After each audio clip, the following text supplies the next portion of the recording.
Musical articulation represented with accent marks. So just like in language, we have articulation of our speech. In music, we have articulation of music. So let's go over the light accents first. First one would be the staccato. We have a dot drawn above or below a note. This is known as staccato. Staccato tells you it's a shortened duration of the note being played.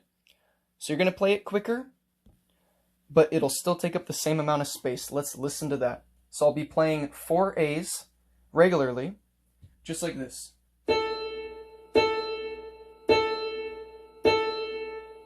And now if I want to play 4 A's staccato, I play them like this.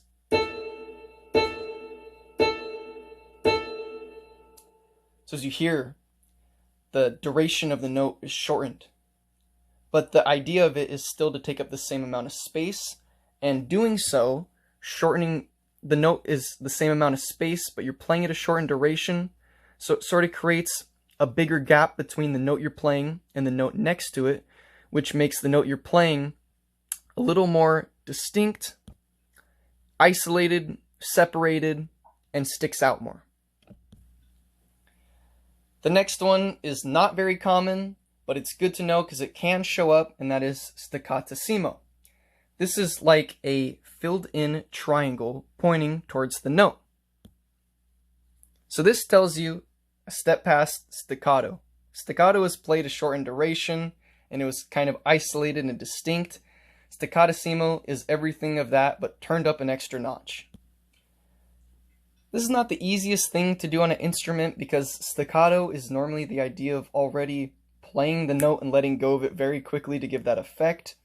So I'm going to play first an A staccato, and then I'll do an A staccatissimo. I'm going to attempt it, and you're probably going to see why it's not the most common, but it can show up, so it's good to know. Okay, so first A regular, A staccato, A staccatissimo. So as you can see, it kind of just sounded like staccato. What was the difference?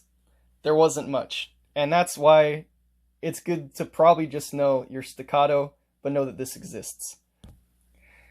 These are your light accents. Moving on, we have what is known as Martillato. It's also known as the cap or hat of a note. It could also be called, what I've heard, a caret of the note. This is known as a strong accent. The nature of an accent is not sort of focused on how long you're playing the note. It's more of the emphasis right as you're playing the beginning of the note. It's very emphasized. It might be a little louder. It'll be more recognized. That is your accent. So I'll play a little simple melody, and I'll end on the martillato to show you the emphasis.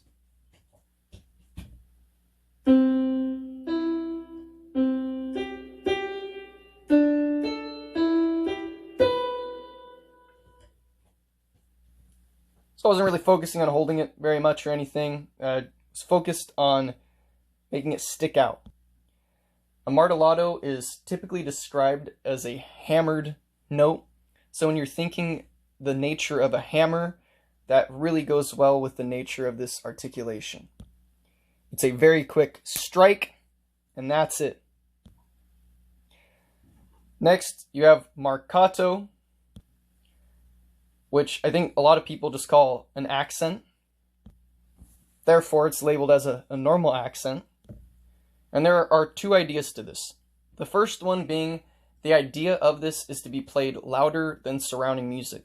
So if you have 5 different instruments, if you have a singer, this note is supposed to really stick out, really be emphasized, maybe even be louder than everything. It's basically going to be the loudest, most recognized note in the song of that period when this is written. Next would be tenuto, which can also be called portamento, which can also be called a legato accent. So the idea of this is to be playing the note its full duration. You're not tying them together, you're just playing the full duration. So what does that mean? Normally if you're playing, let's say I'll do A, B, C, D. There's a separation between each of the notes, a natural separation. But if we're doing tenuto, we're basically going to shorten that duration to the very extreme because we're going to be playing the note for its full length. So it'll sound like this. One more time. Verses.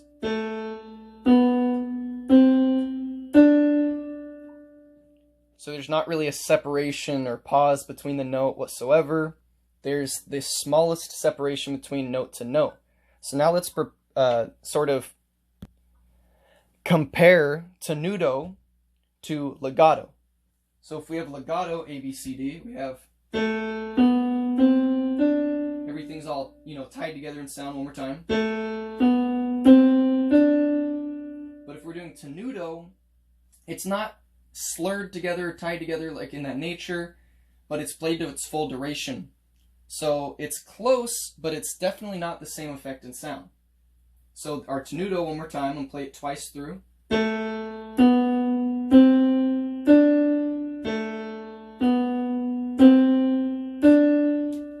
So the notes are not slurred together, but they are conjoined extremely close to where they're basically bumping into each other, and you're going from one note right to the other note. Smallest gap in between them. That is known as your medium accents. So that goes over musical articulation represented with accents. There are some more accents that you will see, but these are your typical and most commonly used ones.